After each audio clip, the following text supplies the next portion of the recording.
கர்த்தருடைய பரிசுத்த நாமத்திற்கு ஸ்தோத்திரம் உண்டாவதாக. கர்த்தராகிய இயேசு கிறிஸ்துவின் நாமத்தில் உங்களுக்கு கிருபையும் சமாதானமும் உண்டாவதாக. இந்த நாளுக்குரிய தியானத்திற்கான தேவ வார்த்தை 1 யோவான் அதிகாரம் 2 வசனம் 2. நம்முடைய பாவங்களை நிவிர்த்தி செய்கிற கிருபாதார பலி அவரே. நம்முடைய பாவங்களை மாத்திரமல்ல, சர்வலோகத்தின் பாவங்களையும் நிவிர்த்தி செய்கிற பலியாயிருக்கிறார். பிரியமானவர்களே, கர்த்தருடைய பிள்ளைகளாகிய நாம் நம்முடைய பாவங்களை கர்த்தரிடத்தில் அறிக்கை செய்து அவரால் நம்முடைய பாவங்களை மன்னிக்க முடியும் என்பதை விசுவாசித்து அவரை நம்பி நாம் வாழும்போது கர்த்தர் நிச்சயமாக நம் பாவங்களை மன்னித்து நம்மோடு கூட இருந்து நமக்கு உதவி செய்வார்.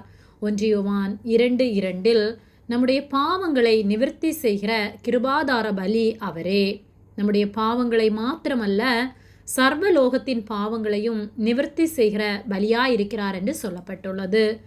அவர் நம்மேல் வைத்த அன்பின் நிமித்தமாய் நம்முடைய பாவங்களை அவர் சுமந்து கொள்ளும்படியாக, நம்மை மீட்கும்படியாக இந்த உலகத்தில் மனிதனாக வந்து நம்முடைய பாவங்களை அவர் ஏற்றுக்கொண்டு நமக்காக கிருபாதார பலியாக அவர் சிலுவையில் தொங்கி நமக்காக இரத்தம் சிந்தினார்.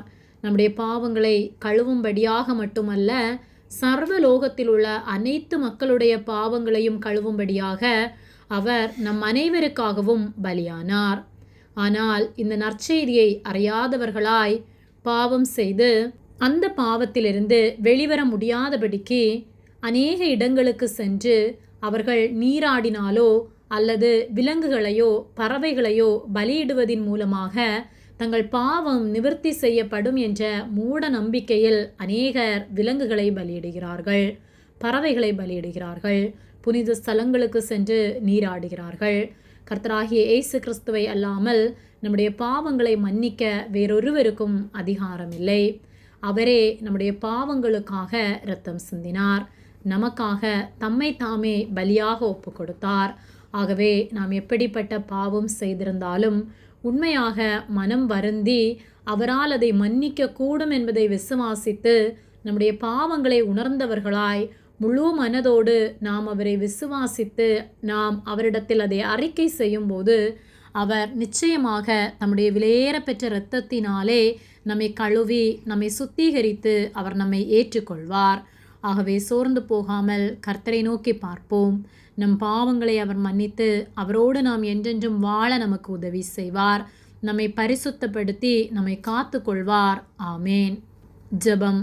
எங்களை அதிகமாக நேசித்து வழிநடத்தி வருகிற எங்கள் அன்பின் பரிசுத்த பிதாவே, இந்த நாளையும் நாங்கள் காணும்படியாக நீர் எங்களுக்கு ஜீவனை தந்து தயவு பாராட்டி எங்களை பாதுகாத்து பராமரிக்கிற உம்முடைய அன்பிற்காக நாங்கள் உமக்கு நன்றி செலுத்துகின்றோம். நாங்கள் தியானித்த வார்த்தையின்படியே ஒவ்வொரு நாளும் நாங்கள் உமக்கு உண்மையாய் பரிசுத்தமாய் எங்களை காத்து கொள்ள நீர் உதவி செய்யும்படியாய் ஜெபிக்கின்றோம். அறியாமல் செய்த எங்களுடைய பாவங்கள் எல்லாவற்றையும் நீர் மன்னித்து எங்களை பரிசுத்தப்படுத்துவதற்காக நன்றி செலுத்துகின்றோம். எங்களை தாழ்த்தி உம்முடைய கரத்திலே ஒப்பு கொடுக்கின்றோம். இயேசுவின் நாமத்தில் ஜெபிக்கின்றோம் பிதாவே. ஆமேன். கர்த்தர் உங்களை ஆசீர்வதிப்பாராக.